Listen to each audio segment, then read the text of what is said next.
Hi, everyone. Good afternoon. I'm just going to give another minute to let some more people trickle in, and then we will get started. All right. And we are looking good. Welcome, everyone. My name is Carmen, and I am the training coordinator at the Temple Small Business Development Center. The Temple SBDC helps small businesses start and grow. We provide free one-on-one counseling and a variety of low to no cost webinars, and we are proud to be a part of the nationally accredited network of SBDCs with over 1,000 centers across the United States. You have joined us this afternoon for Instagram Marketing Fundamentals. A copy of today's PowerPoint and a link to the recording of this webinar will be sent out to all attendees. And while all attendees have been muted, we encourage any questions to be sent into the chat or Q&A. And I will now turn the floor over to Brooke. Hi, everyone. Thank you so much for joining us today. And yes, we're talking about Instagram marketing fundamentals for beginners. And the one thing that's super important for me to mention here is that Instagram is always coming up with new bells and whistles. And, of course, like the latest fad is, Instagram Reels and all that.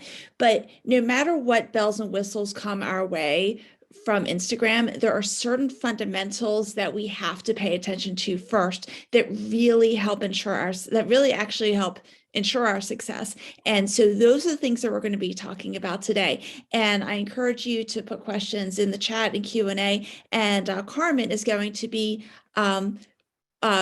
basically chiming in here or there to let me know when there are questions, because I'll be concentrating on the presentation, but please ask questions throughout. I'm going to answer throughout, and Carmen will let me know throughout when there are questions so I can answer those for you. So here's what we're going to be talking about today. First of all, how to optimize your static content. And the static content is basically the content that is always on your page, regardless of the stuff you're posting. In other words, your bio, your profile picture, that type of stuff. So how to optimize that, how to create a look that bolsters your brand, how to publish engaging content, because obviously engagement is the big thing here. How to craft captivating captions. And that's actually a little hard to say, but a lot of times we focus so much on the video or the image that we're putting out there, but the words that we have underneath really matter. And how do we do that in a way that gets people attention? Also, how do we leverage hashtags and geotags? They really do play an important role, but we do want to use them correctly. How do we post images in a way that it stands out from the feed? Like, in other words, there are a million images and videos on people's feeds, but what is it about your image that's going to stand out that'll make people stop and look or watch, what you're doing? How to start using video for that extra wow factor, and how to integrate Instagram with your other social media. So we'll be covering a lot. I do tend to talk quickly, but a copy of this presentation will be available afterwards as well. And again, please ask questions throughout. And again, this workshop is designed for people who you already have an Instagram business page. It doesn't mean you're doing much with it at all. Maybe you're just kind of getting started with Instagram, but you already have that. But now it's a matter of mastering the fundamentals. So the first thing that we're going to be doing is optimizing the static content. And for some of you on here, what I'm sharing might seem a bit basic, but I've seen some things which seem basic. Some people are a bit, there's some confusion around some of this. So it's really important for me to talk about this. So first of all, if you want to edit your static content, and I have a ton of screenshots here for what you'll find on your phone, or a version of what you'll find on your phone. I do find that even sometimes people's Instagram accounts look a little bit different on each other's phones. So what I'm showing here is what's on my phone. It might be slightly different on yours, but it's about the same. So on the phone, you can click on edit profile. You can also do that on Instagram.com on their website.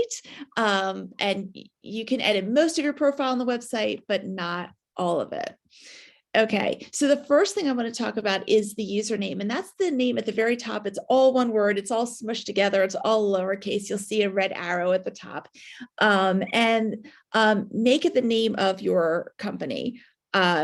So sometimes I see people use their actual name, but you want to use the name of your company. Now, the logo, this is something to pay attention to. A lot of times, not a lot of times, but many times, I will see in someone's Instagram account that the logo is a little bit fuzzy or it's part of it's cut off. Keep in mind that first impressions really count, and you want to nail this when someone visits your profile. You want to make sure that it is spot on. So typically, it's going to be your logo. Now, if you run a business where you are the brand, in other words, you're a realtor or you're a life coach or something where your personal existence equals your brand, then you might want to consider putting a headshot there, but otherwise put a logo. And I'm about 50 with my company. I'm about like 50% either way, but I have my logo, and make sure again it's crisp and it's complete and it completely fits within the space. Another thing I sometimes advise clients on is, and by the way, I'm a social media trainer, so if I talk about clients, this is what I'm referring to. But sometimes another thing I refer clients to is sometimes, like in your logo, there might be a little bit of tiny little text, within it at the very bottom. Maybe it's a little tagline. No one's going to be able to read that. So I recommend using a version of your logo that doesn't have that little tiny bit of text there. Okay. And then in terms of the name you have, and again, we're following the red arrow. Typically, it's the name of your business, but it can be your own name if you are the brand. And the main way to think about this is, how would someone search for your business on Instagram? Do you think they would put in your company name, or do you think they'd put in your name? And that will help you decide what you put right there where the red arrow is. So again, this is the name, not your username. The username again is the one word that's all smushed together, all lowercase, and then the name is the name. I hope I clarified that. Okay. Also, if you haven't already, be sure to add your business category. You'll be able to do that at the very least on when you edit this on your phone. This will help you get discovered more. And now the bio, I am so passionate about the bio, and you only get 150 characters to really make an imprint here. So you want to make every single character, those 150 characters, count. And this is where you're going to try to smush in and all in one spot, what you do, whom you serve, and why someone should go with you. Okay. So as an example with mine, I say, we help you create a small biz social media program, and I have small biz there. So I'm pretty much saying, yes, I'm helping small business owners. So that's the who. What do? We help create social media programs. And then why? Because they get results and that you could be proud of. Okay. So that's an idea of, that's how I smushed it in. But you'll see I have a few extra characters left. And what I did underneath is I have a couple bullet points. And each bullet point has an emoji. And that seems to be a trend lately. If you have bullet points in your bio, use an emoji for each bullet point, and it just kind of brightens it a little bit more. And if people are visual creatures, so anytime you can put a picture or something, it's always better. So one-on-one strategy, I have a graph next to it. And the other bullet point I have, and I really recommend this, you want a downward pointing arrow. You see where it says, watch our latest video here. So for you, it might be check out our website or shop for our latest products or whatever it is. And then you'll have your website. And now for me, I always share my latest video on my YouTube channel. And as a matter of fact, I'm going to give you a link to it because I have over 100 videos of tons of free content, mostly on Facebook and LinkedIn. I'm building an Instagram library of content, and then some general social media. So tons and tons of hours of free tips that I offer. So I will provide a link to that. And please feel free to, watch any videos that you want. But the key is for me, my call to action is to get people to watch the next video. For you, again, it could be to visit the website or a certain landing page that you have. But it's a great way to use an emoji. As a matter of fact, let me just quickly go ahead and I'm going to, this is the link to actually, I just sent that just to the host and panelists. Just a second. I didn't send that to everyone. There we go. That's the link. And as a matter of fact, while I was in chat, I did see Carol Shannon ask, can you also put your bio link as as well in the slot. Basically, you have, thank you for asking that, Carol, and you have one link. Let's put this one link that actually works. In other words, if people tap on it, it actually goes somewhere. So you have to kind of decide. Now, that said, you might want to use Linktree, which I'm going to be talking about. As a matter of fact, it might be the next slide. Yes, almost, yes. So Linktree is where, and for this, I think most of you on this call probably have heard of it, but if you haven't, just Google Linktree. And if you don't already have a website, or if you have multiple places where you might want people to go, you can set up a free Linktree account, and the link that you put in your Instagram bio will take people to a landing page-ish that looks something like this that I'm showing in this screen share. And from here, people can go ahead and choose where they go. So this is a way that you can have multiple options. The one thing I want to suggest, however, and this is to keep in mind, not only for Instagram, but for all of your marketing, is that the more choices you give people, the less likely they are to do anything. So sometimes it's better just to ask people to do one thing or click on one link than to give them options. So, I mean, otherwise I'd be like, oh, here's the link. I would do Linktree as well in that case, and I'd have my website and my YouTube channel and, et cetera, et cetera. So that's just something to keep in mind. The other thing to keep in mind too is that at the very right underneath your bio, you'll be able to have your location here, and that could be automatically populated. So don't waste any space in your bio on your location when you can have it right there. And I'm sorry, once in a while I'm gonna be taking a drink of water. Okay. And Rachel says, I use Linktree. It's great. Thank you. Awesome. So, and the comments are really good too. Questions and comments are both awesome. So as interactive as we can make this, the better. Now, one thing I'm just going to be touching on, but I wouldn't put it in the Instagram marketing fundamentals category, but I think it's worth mentioning, is basically stories highlights. And if you're on if you're visiting someone's profile and you see towards the bottom a whole row of circles. Now I just have one circle, okay, and it says process. But if you see a whole row of circles and you click on each one, those are a series of photos or videos about a particular topic. And think of it as a way to curate some of your most important information so that people get to learn more about you in a more controlled way. So for example, you might have a circle that is just on your products or your services, and you might have one that's on your customer testimonials, and maybe there's a circle that has photos or video of your team, and maybe there's a circle that has frequently asked questions that might be answered in an image or in you just video of you talking on your phone, or maybe you have little mini tutorials. Think of it as when you visit someone's website, how there's a navigation bar at the top and they have home, about, contact us, blog, all that. Think of this as a navigation bar, but on your profile. But I do recommend talking about working on the other things first that I'm going to be sharing with you before you do stories highlights, if you don't already have them. The other thing I sometimes run into is people have them, but the stories highlights are outdated. So in that case, if you already have it, make a note to check on them and make sure that they're all looking good. Okay. So let's talk about how to create a look that really supports your brand. And I am going to be showing a lot of examples here, or several examples here.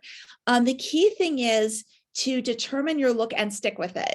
So think of, for example, your logo or your or the brand, the color palette of your brand. Like for my brand, it's basically blue, green, and orange with actually there's a hint of yellow, but not exactly. So I try to have more blues, greens, and oranges in everything I do that I post. And also look at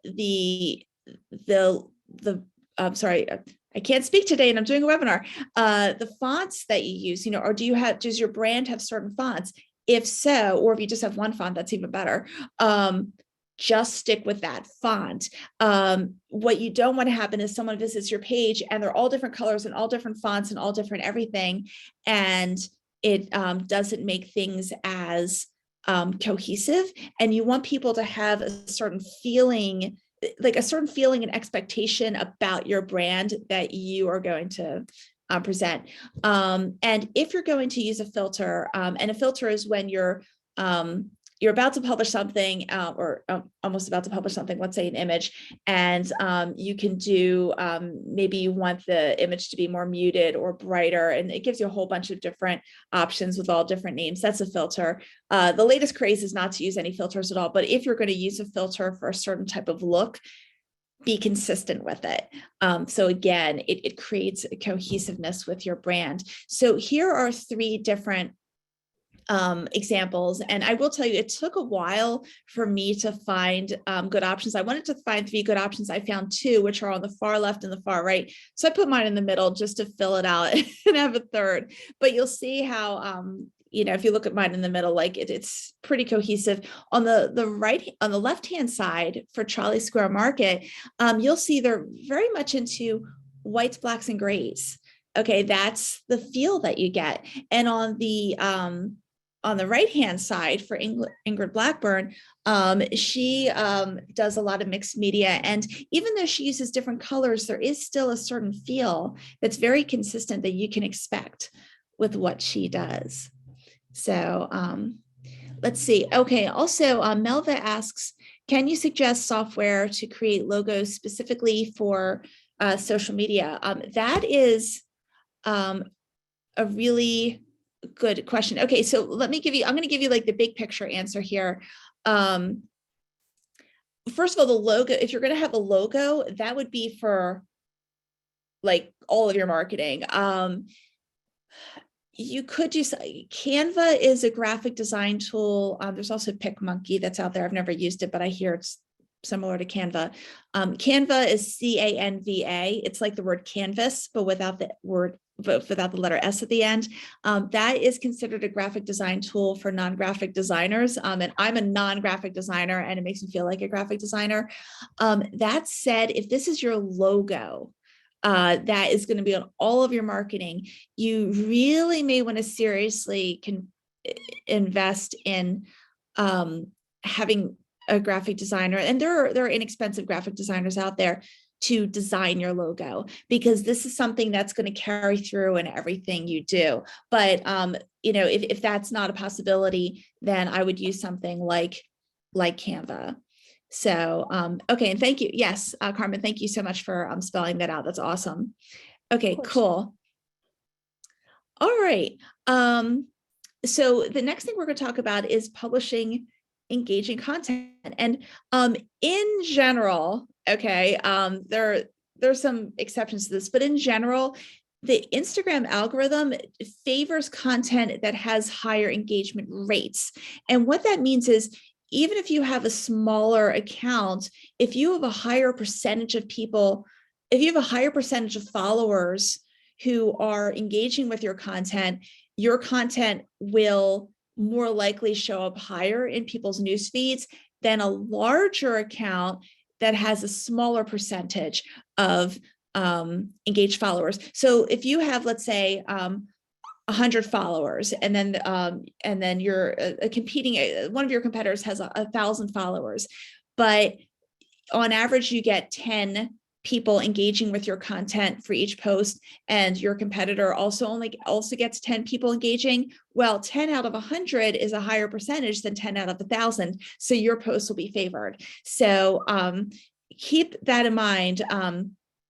The other thing to keep in mind, and this affects all of your marketing, is that your main competitors on Instagram or wherever you are, it's not your industry competitors. It's really everyone and everything else that's on the newsfeed. So when if someone in your audience is on their phone, so pretend I'm on my phone, and people scroll, you're competing against all the other items that are appearing in their newsfeed. So what can you do to stand out? And so let me give you some ideas here.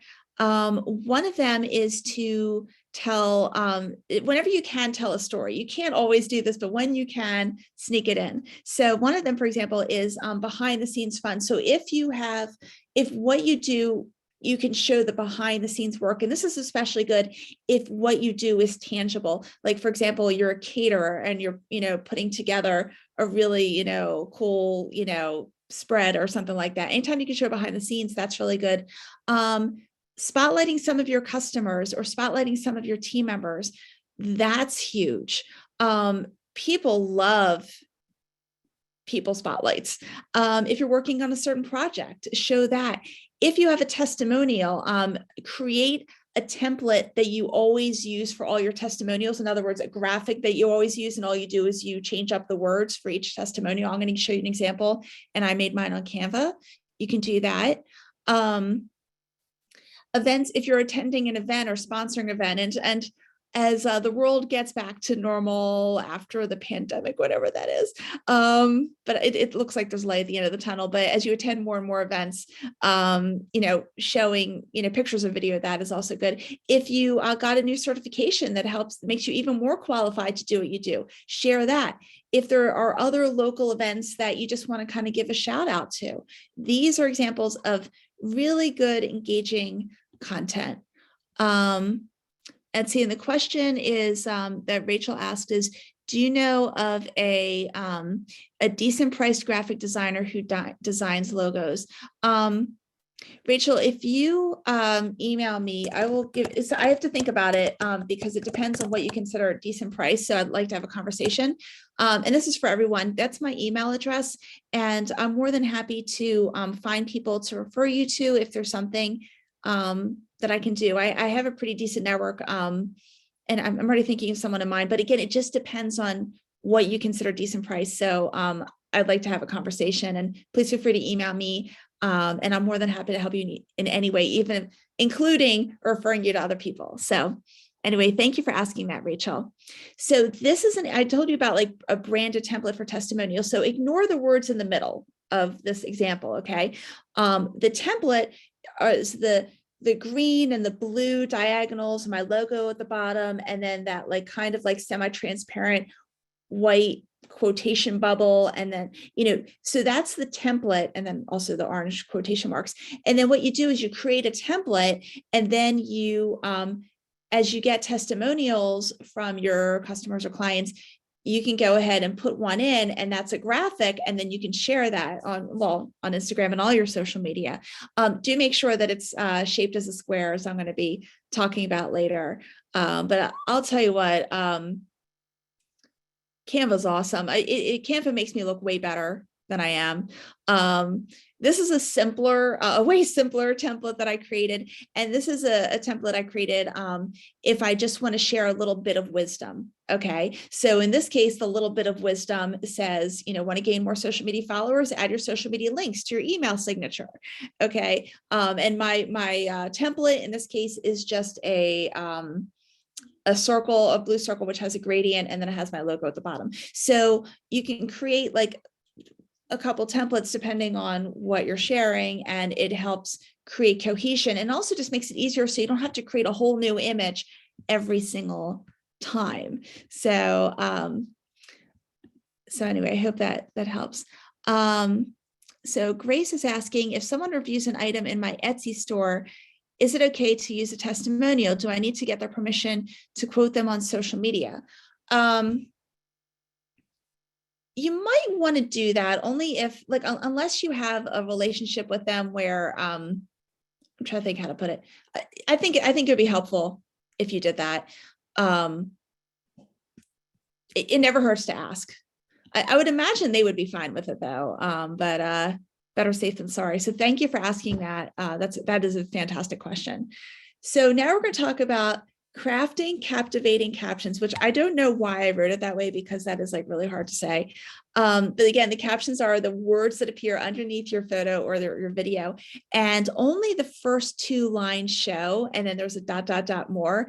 And if you're like most people out there, chances are you don't click on ...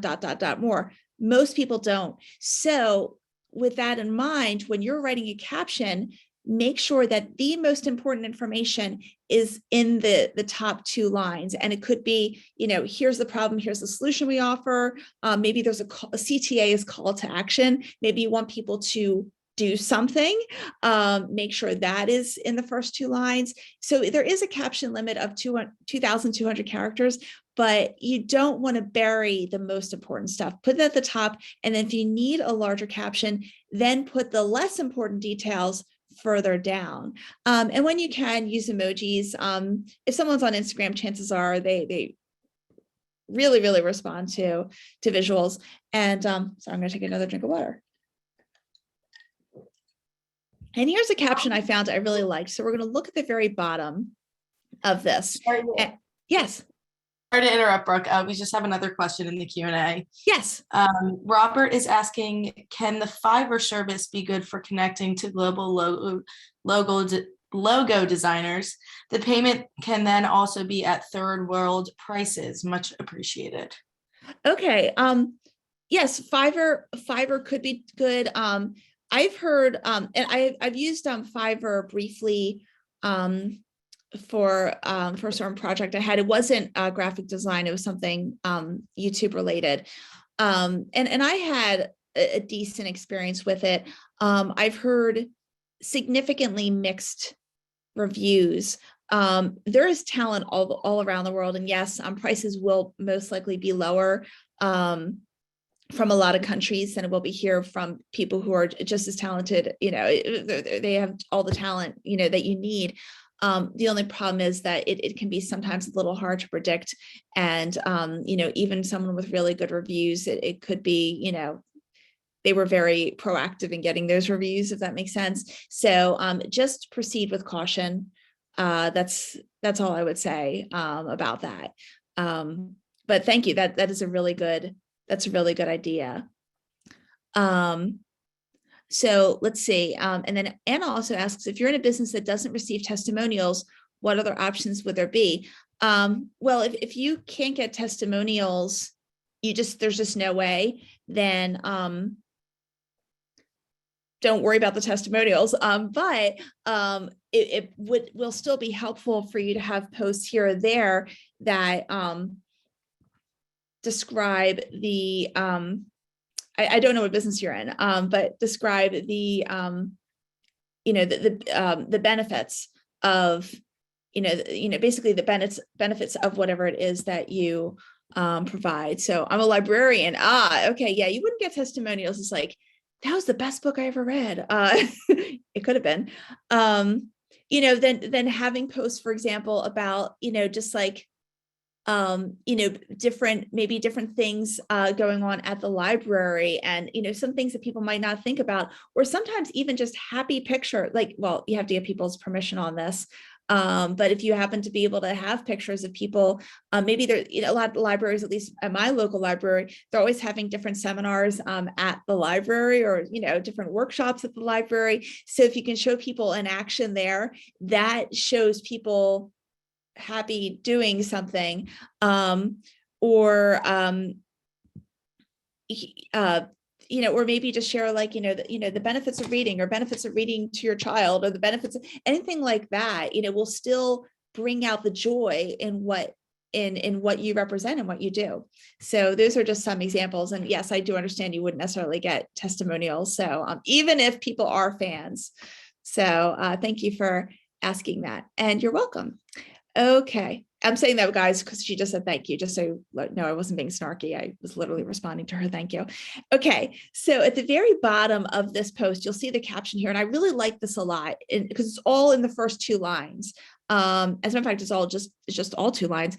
Thanks to everyone who came out to our hiking adventure day. Swipe for stunning views, and then a bunch of emojis. So the call to action is there, like. It's literally said everything it needed to. So it's worth the time to be brief and just take time to get the caption right. Okay, so with hashtags, okay, wow, I could go on and on with hashtags. And I do want to let you know my most recent video. If you go to my YouTube channel, and I provided the link a little bit earlier, for those of you who didn't see it, just on YouTube, just type in Delaware Shout Out. That's the name of my company, and you'll you'll find my channel. But my most recent video is a 12-minute video just on Instagram's updates with their hashtags and what this means and how I changed my entire strategy and what I did. And I actually show it all step by step. But I'm going to share with you today the key points. Okay. But you might want to check out the full video if you get a chance and if it's helpful for you. So technically you can use you can use up to 30 hashtags in your posts. And even though Instagram lately has been recommending to only use 3 to 5 hashtags, really long story short, the evidence is still showing that posts do better when they have more hashtags than fewer hashtags. So really between 20 to 30 hashtags are still the best. And think of hashtags like they're like keywords. Think of them like Google keywords.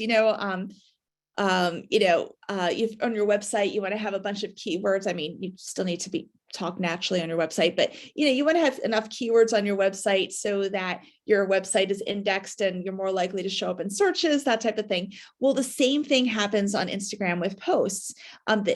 These hashtags help Instagram index your content. So the more relevant hashtags you use, the better it is for you to show up where you want them to go. But what also happens too is that and I'll show you an example of this, when you have a hashtag, that hashtag, if people can click on that hashtag and then see basically, what's the best way to put this? People can search for content based on hashtags. So for example, hashtag in where I live, hashtag NetDE is a huge hashtag. And stands for like Network Delaware or something of that nature. And so people can check out, I wonder what's going on at hashtag NetDE. It's just something you just kind of know when you live around here.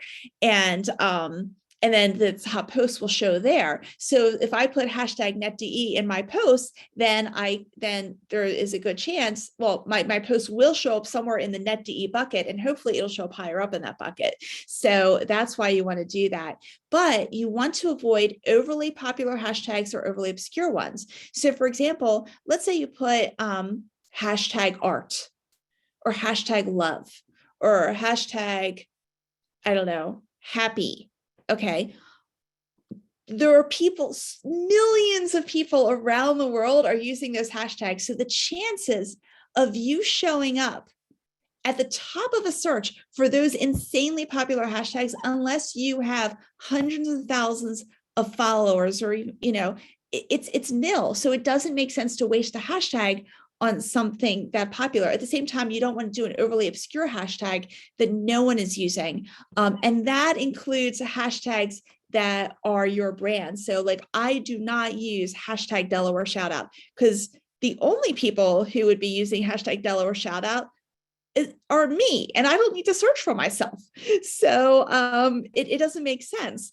So you want to aim for hashtags, and this is the bottom bullet point, that are between 10,000 and 200 that have historically have had 10,000 to 200,000 posts use that hashtag. And you'll see that information when you're searching for hashtags, there is a number of posts number that pops up with all of them. So for example, NetDE that I was sharing with you, historically that has 170,000 posts, or 170,000 posts in the history of Instagram that have used that hashtag.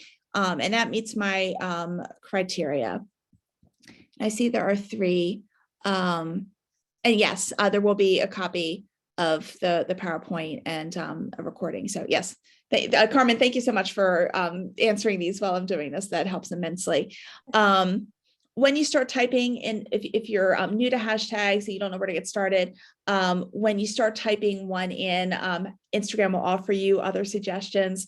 Now there has always been a debate as to whether you should put your hashtags at the bottom of your caption or if you should put it in a comment. And it used to be okay to put it in either place, but now Instagram is telling us that they will only see, quote unquote, your hashtags if you put it in the caption. So your post will not be indexed based on keywords, based on hashtags, if you put the hashtags in a comment. So be sure to put them in a caption. And what I do recommend is putting them, have a few line breaks. So this is an example of one of my posts, and you'll see right above the hashtags, I don't know why I do this, it's just my little thing. But with the line breaks, I just put like period, period, period, like a dot, dot, dot. But I have some spaces. Human beings don't need to see these hashtags. Only Instagram does. So put in your caption, but just have a few line breaks just so it's a little bit away from the clutter. Again, only Instagram needs to see the hashtags. And let's see, Michael is asking, could adding your own brand's hashtag increase your searchability because then you have a username and a hashtag in the mix? Well, you're already going to have your name and your username. You're already going to have both. I mean, I guess using your brand's hashtag could, but I mean, really every social media manager that I've talked to and corresponded with and have seen, it just, and everything I read says don't use a branded hashtag. And again, you already have your account name and your username. So both of those already are going to be enough, really. But that, you could try it. I don't think it's going to make a difference. And I think it's just going to be a wasted hashtag. But thank you. Thank you for asking that. So now one thing I am really big on is is finding shortcuts around things. So what I don't want you to do is have to retype hashtags every single time you do a post. So one thing you could do is on your phone, and by the way, what I'm giving here is a general idea of how to get to this, because every phone is different, every Android is different, even every iPhone is different. Basically there are keyboard shortcuts. So in other words, at least on my iPhone, if you were to like write a text and you type in OMW, On My Way would populate. Okay, this is a keyboard shortcut. So what you could do is you could create keyboard shortcuts where you have like a nonsensical short word, like it's not a really word. And when you type it in, all of the hashtags appear that you want for a particular thing. So, sorry, I was just checking the time to make sure we're doing okay with time. So you can create these shortcuts where you have like an abbreviation and then you have all the hashtags appear for a particular, you have all your hashtags appear. There's also a program, you can just Google it. It's called Text Expander. And you can create keyboard shortcuts that way that will populate text no matter what program you're in on your computer at any time. You can also create a Microsoft Word document with hashtags and then cut and paste. And this is an example of one. This is where, you'll see I have everything organized into social media hashtags, general Delaware hashtags, and obviously I'm in Delaware, originally from Philly. I have family, including my dad, who went to Temple. But we have Delaware hashtags, my Wilmington hashtags. I have networking hashtags if I'm at a networking event. And then what you can do is you can choose which hashtags you want to use depending on the topic. And let's see. And then Mike also writes, I believe Instagram still sees hashtags in the first comment only. Just check mine and they come up in hashtag search and I always do the first comment. Sorry to do 2 in a row. That's okay for doing that. That's fine. If that's what you're finding, that sounds good. Instagram is, that's interesting because Instagram is saying something different, but if you're finding that, then that's still, you can certainly do that. The other thing to keep in mind is if you don't, and I'm not saying this is the case with your Instagram account, but it is with a lot of people where you don't necessarily get a lot of comments. So if the first comment has a whole bunch of hashtags, I think that adds more clutter than just having a bunch of line breaks in your caption and just putting the hashtags there. But again, if it's working for you, then do that. And also Instagram is always, changing certain things. So Rachel asks, what's the number again for the amount of searches for the hashtag? So it's not number of searches, it's the number of times the hashtag has appeared in previous posts, and it's between 10,000 and 200,000. So thank you for asking that. Okay, so you may have just cut out for a moment there. If you don't mind just repeating the amount, it might have been on my end, but I missed that. No, that's okay. Between 10,000 and 200,000. Thank you so much. Oh, you're welcome. Okay, and we have Oh gosh, we have 13 minutes left. I have a lot of stuff to share. I'm going to do my best to get everything in. When you're posting on Instagram, you do have the opportunity to put your location. I strongly recommend you doing that. This is called a geotag, and it's and put the location where you like your city and state. For example, I do not recommend putting, like if you have a brick and mortar location, don't put your brick and mortar location, because more people, for example, let's say I had a brick and mortar location, I don't, but if I did, more people are curious about what's going on in Newark, Delaware than they are in the name of my company brick and mortar location. So I'm going to show up in more search results. So, definitely keep that in mind. Let's see. Betsy says, I know this is another time. Betsy asks, I know this is another thing entirely, but how do the Instagram hashtags behave on Facebook if you're sharing the post automatically from Instagram to Facebook?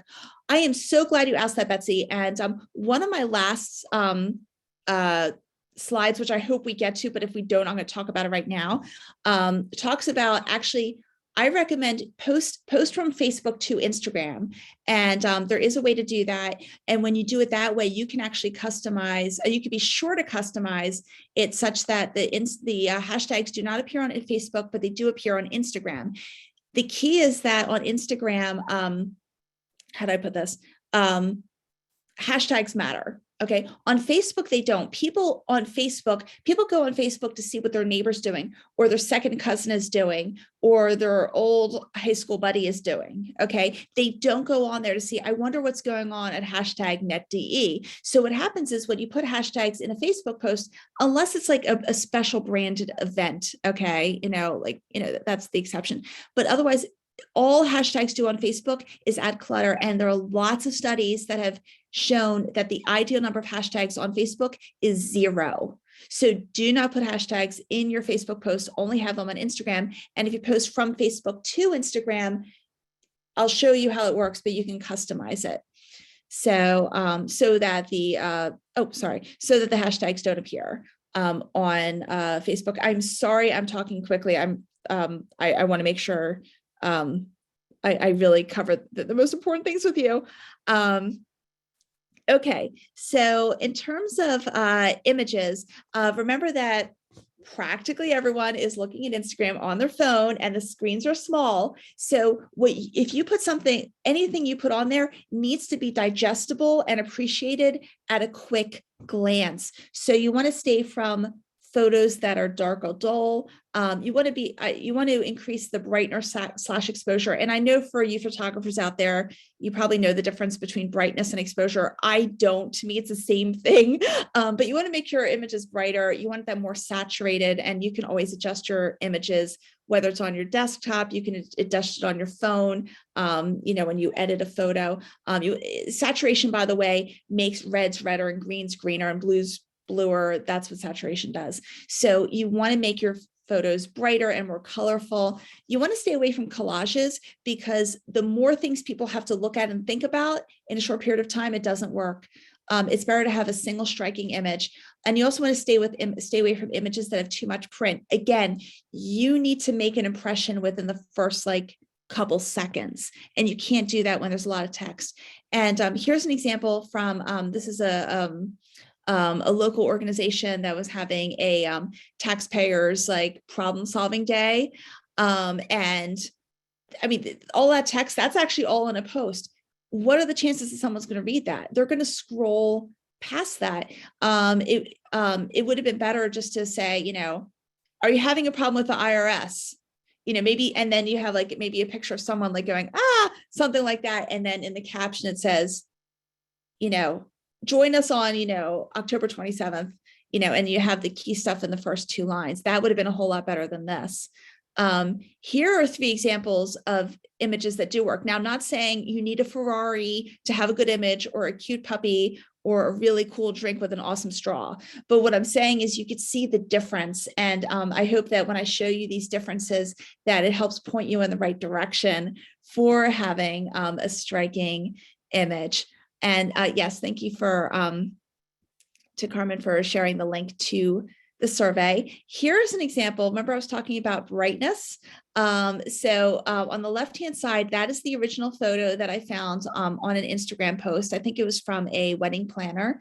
And then, I think it was a wedding planner. And then on the right-hand side, all I did was I increased the brightness and the saturation just a little bit, and you could see the difference. So always, I'd rather you post not quite as often, but make the image pop and make the words smart, and do what you can to just to make it rock, than to try to publish post after post after post. It's better to take the time to optimize things when you can.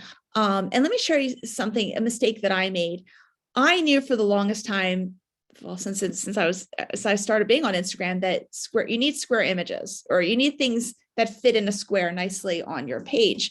But I kind of ignored that. I was being lazy. I had landscape size images, and I would just post those. And you see those on the left-hand side, and I would post those on Instagram. And that's on the left-hand side is a screenshot of how sloppy my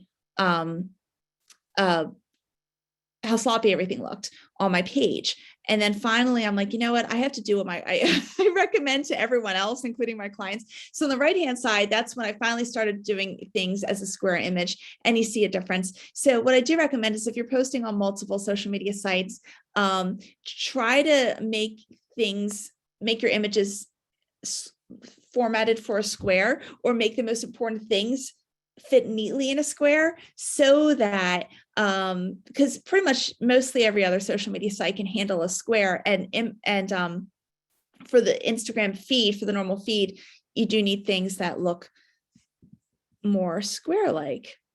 For video, oh wait, we have a couple. Let's see, just checking the questions here. Okay, Brunilda, I hope I pronounced that correctly. You asked, how often do you recommend we post? I believe that every social media site is different.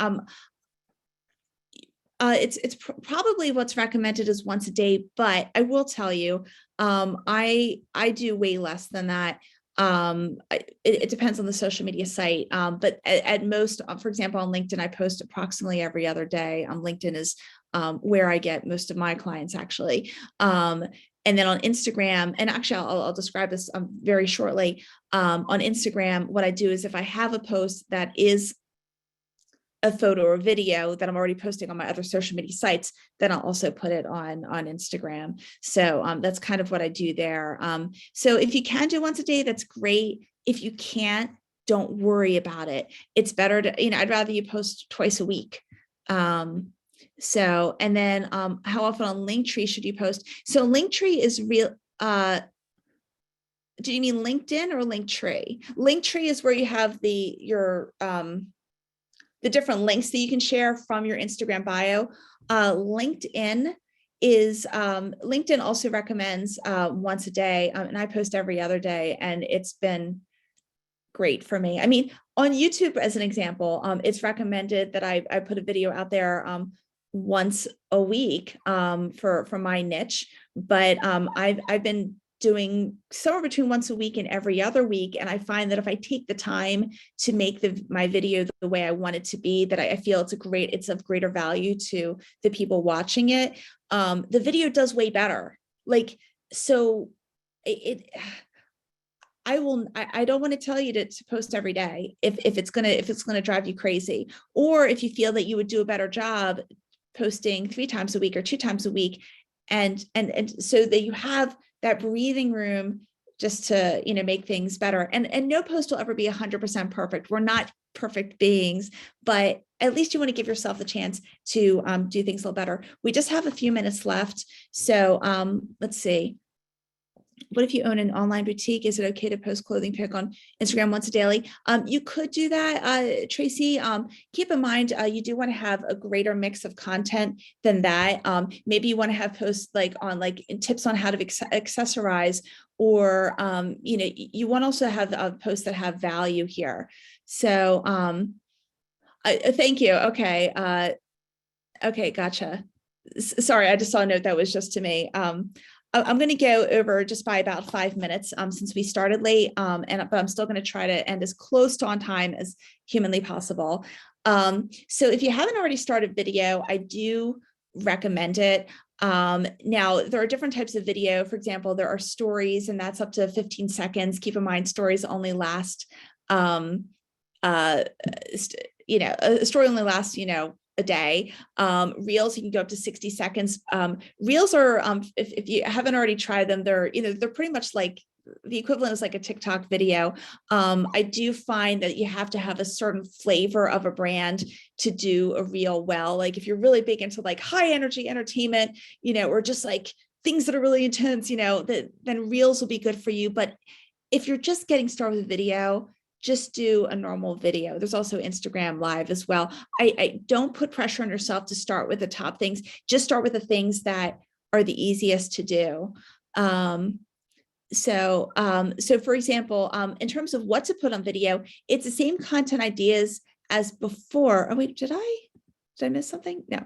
Okay, as before, but just in video form. So for example, whether it's, I mentioned, whether you're doing testimonials, except for the librarian, the librarian can't do testimonials, whether you're doing testimonials or spotlight on someone, or, maybe you're answering a frequently asked question or anything of that nature. Also, quick tutorials or quick tips are great for videos.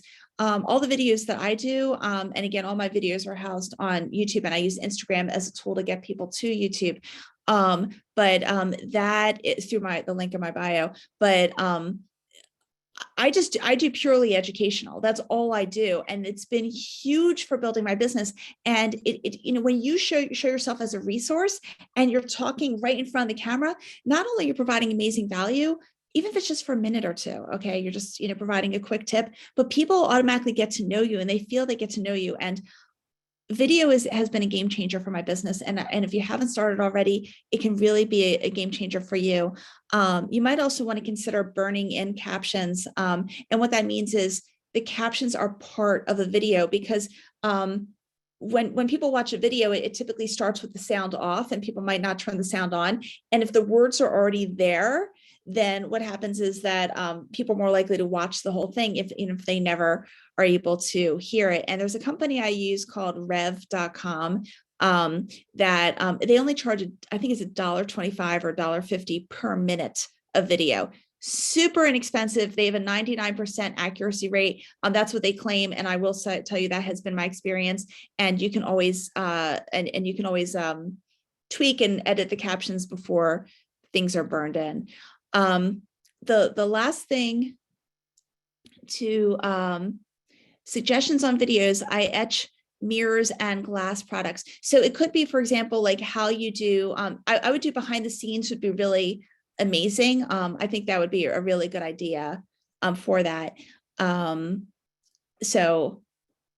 hope that helps. But I think a lot of behind the scenes work would be really, really good.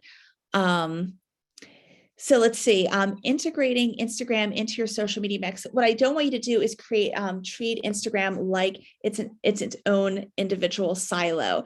So in other words, you're doing all your other social media and then you have to drop everything to do Instagram. I really would love for you to just do Instagram alongside it. So as I mentioned before, if I have an image or video that I'm already posting on my other social media sites, then I'm going to put on Instagram as well. And I already mentioned using square images. There are tools such as buffer.com and hootsuite.com, which allow you to pre-schedule on multiple sites. But if you're only using 2 sites and they are Facebook and Instagram, because they're both the same company, then you can post directly from Facebook to Instagram. At the very bottom of the slide, you're going to see the instructions. It says you go to your Facebook business page and then you go to and remember, you're going to get a copy of these slides. So you're going to have these instructions in case you can't write this down quite at this exact moment.